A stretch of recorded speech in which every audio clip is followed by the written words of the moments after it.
पाकिस्तान के मजदूरों को मेरा पैगाम है, आप सब ने इसलिए अब मेरे साथ जब मैं कॉल दूंगा उस पे भी निकल रहे हैं और इनके ऊपर इन सब पे इसलिए कि इनको इस मुल्क की अवाम की कोई फिक्र नहीं है।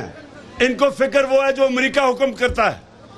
अमेरिका जो कहेगा ये करेंगे। लिहाजा मैं सारे अपने मजदूरों को आज पैगाम दे रहा हूं कि आप सब ने तैयारी करनी है। जब तक पुरअमन एहतजाज करना एक जमहूरियत के अंदर हम सब का हक है और कोई हुकूमत को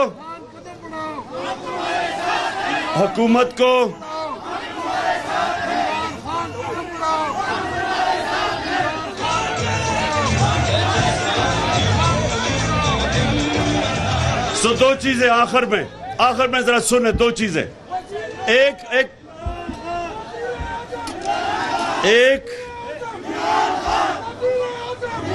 कि आपने अपने हकूक के लिए आपने सब ने पुरअमन एहतजाज की मेरे साथ तैयारी करनी है।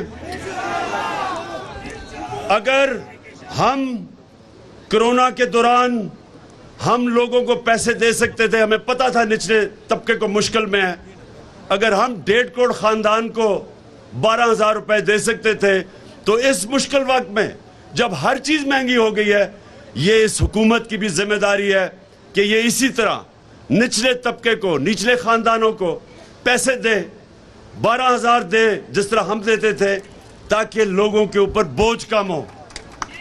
और दूसरी चीज मेरी आखिरी चीज सुन लो, अब आखिरी बात सुनो।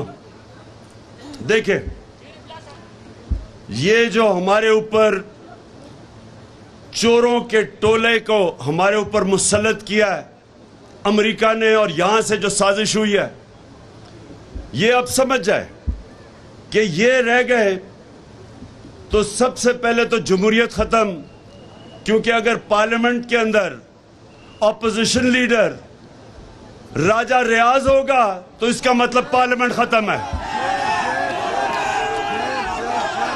जो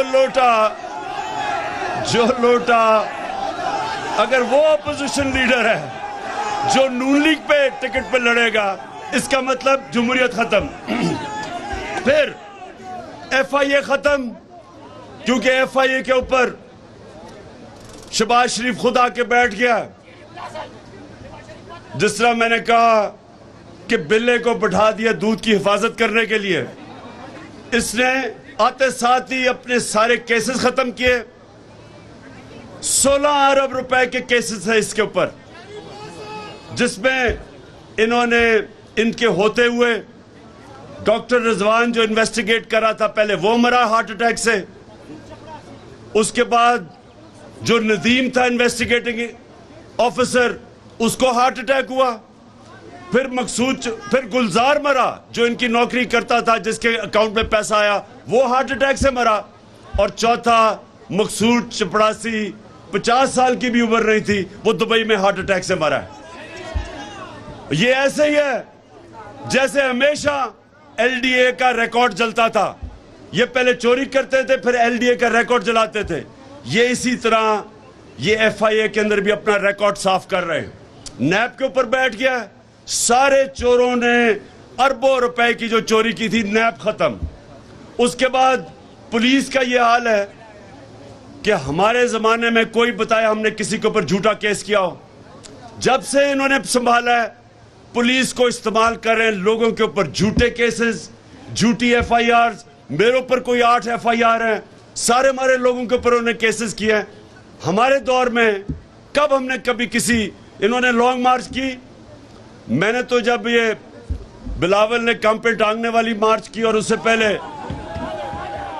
फजल रहमान ने 2 दफा लॉन्ग मार्च की। मैंने खुद कहा कि मैं आपको खाना भी भिजवाऊंगा, कंटेनर भी दे दूंगा।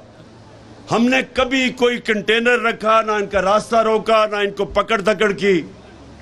इन्होंने सहाफियों के ऊपर जो कर रहे हैं, आज जो सहाफत की आज़ादी है वो खतरे में है।